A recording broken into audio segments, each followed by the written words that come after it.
গোলাম মাল্লা রানী, আপনাকে স্বাগত জানাচ্ছি রাজকাহনে। কে কাকে ভোট দেবেন সেই সিদ্ধান্তহীনতায় যখন আসলে বাংলাদেশের প্রায় অর্ধেক মানুষ অর্থাৎ 48.50% লোক ভুগছেন, সেই সময়টাতে কিন্তু আমরা নির্বাচনের তোড়জোড় দেখতে পাচ্ছি। এবং একই সময়ে স্বরাষ্ট্র উপদেষ্টা দাবি করেছেন বর্তমান আসলে যে আইনশৃঙ্খলা পরিস্থিতি আছে তার মধ্যেই সুষ্ঠু নির্বাচন সম্ভব। সুষ্ঠু নির্বাচন ধরে নিলাম হয়তো এখনকার এই আইনশৃঙ্খলা পরিস্থিতি সম্ভব, কিন্তু যারা আসলে ভোটার তারাই যদি ভোট দিতে না চান, তাদের যে অনাগ্রহ আমরা দেখছি, সেখানে আসলে ভোট কতখানি অংশগ্রহণমূলক হবে?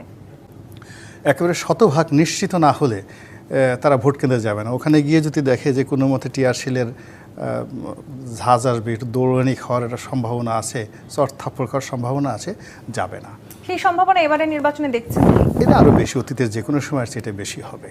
কারণ এখানে মূলত হলো যে অতীতে যেমন দেখা গেল ত্রিপক্ষীয়, চতুর্পক্ষীয়, পঞ্চম পক্ষীয় একটা প্রতিযোগিতা থাকে, এটা এখন দুটো পক্ষ চলে আসছে, বিএনপি এবং জামাত। কিন্তু আবার একই সময় মুজিবুর রহমান মঞ্জু একটা কথা বলছিলেন যে যেভাবে আসলে জনগণের রাজনৈতিক দলগুলোর প্রতি জনপ্রিয়তা বা সরকারের প্রতি জনপ্রিয়তা কমছে, কোনো একটি দলের প্রতি সিম্প্যাথিও কি তাহলে বাড়ছে?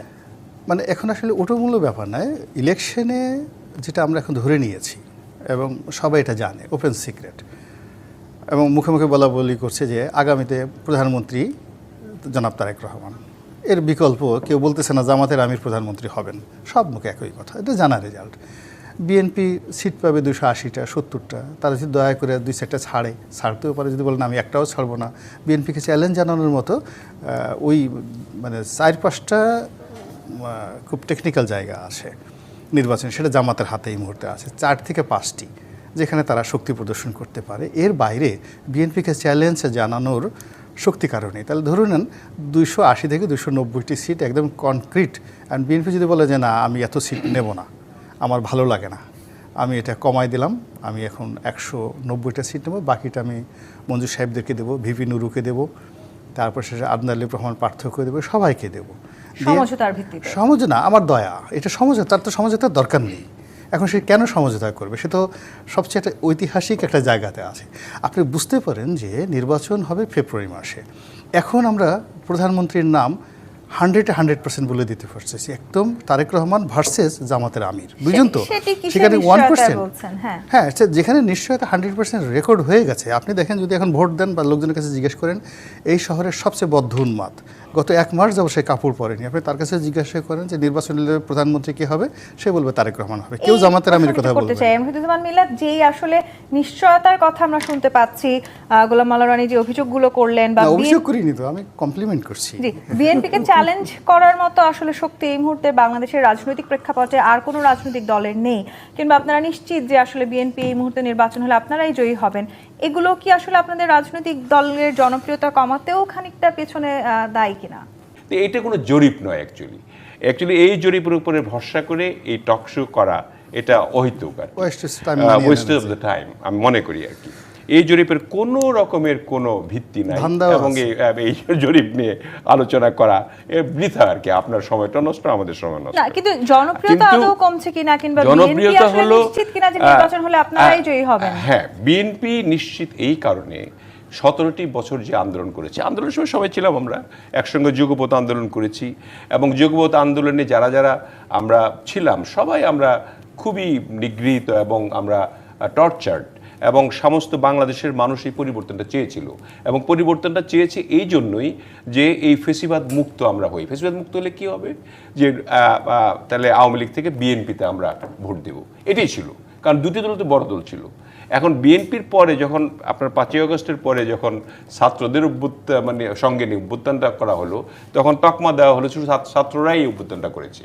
আসলে তো তা নয়, আপনার এই অভ্যুত্থানটা 17 বছরের জের ধরে আপনার 18-19 তারিখ আরও আপনার টকশোতেই বলেছি যে ছাত্রদের অগ্রণী ভূমিকা ছিল, কিন্তু এই ছাত্ররা এটাকে অভ্যুত্থান করাতে পারতো না যদি সমস্ত মানুষের সম্পৃক্ততা না থাকতো।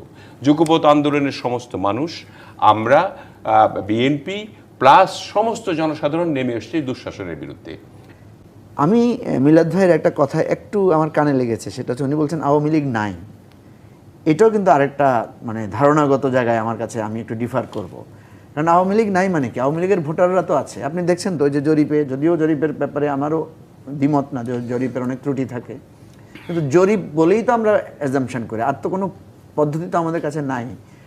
সেখানে কিন্তু বলছে এখনো অ্যালাইভ আওয়ামী লীগের 7-8% যে রেশিওটা আমরা দেখলাম, যদি সেটার অর্ধেকও সত্য হয় তাহলে এটা তো একটা বিরাট সংখ্যা। এই ভোটারদের বিহেভিয়ার কি হবে?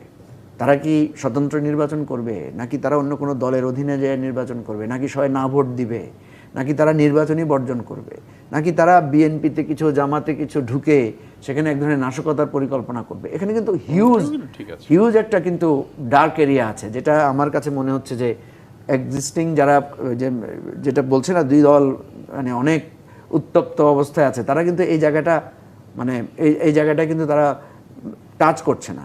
আপনি তো গোপালগঞ্জের ঘটনা দেখেছেন যে এই অবস্থাতেও একটা নিষিদ্ধ কার্যক্রম, নিষিদ্ধ থাকা অবস্থাও তারা কিন্তু এনসিপির একটা মিটিংকে চ্যালেঞ্জ করে বসেছে, এখানে মিটিং করতে পারবে না, মিটিংকে বাধা দেওয়ার মতো কাজ করেছে।